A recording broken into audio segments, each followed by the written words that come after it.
నువ్వు కూర్చొని మహానాడులో లక్షల మంది పెట్టుకొని తడిసిపోతాయంటావా? తడిసిపోయేది మాకు కాదయా. నువ్వు అన్యాయం కేసులు పెట్టు, ఇంకా 10 భరిస్తాం. కానీ రేపు అధికారం రేపు నువ్వు రానప్పుడు నువ్వు మొగోడివైతే ఈ రాష్ట్రంలో ఉండాలా. ఈ కార్యక్రమాలు రెచ్చగొట్టేటువంటి వాళ్ళందరికీ చెప్తున్నాను, మీరు మొగోళ్ళైతే రేపు అధికారం కోల్పోయిన తర్వాత ఇదే రాష్ట్రంలో మీరు ఉండేటువంటి ధైర్యం ఉంటే ఇటువంటి ప్రోత్సహించండి. మీకేం ఈరోజు కోట్లు సంపాదించుకున్నారు.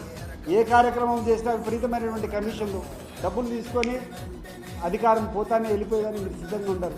ఇక్కడ సామాన్య కార్యకర్త యొక్క పరిస్థితి ఏంది? నిజంగా తెలుగుదేశం పార్టీ అభిమాని యొక్క పరిస్థితి ఏంది ఒకసారి మీరు ఆలోచన చేస్తారా? వాళ్ళు నిలవగలుగుతారా? వాళ్ళ యొక్క ఆస్తులకు మీరు రక్షణ ఉండగలుగుతారా? వాళ్ళ యొక్క ప్రాణాలకు మీరు రక్షణ ఉండగలుగుతారా అని చెప్పి నేను అడుగుతున్నాను. మంచితనాన్ని ప్రోత్సహించండి, మంచిని పెంచండి.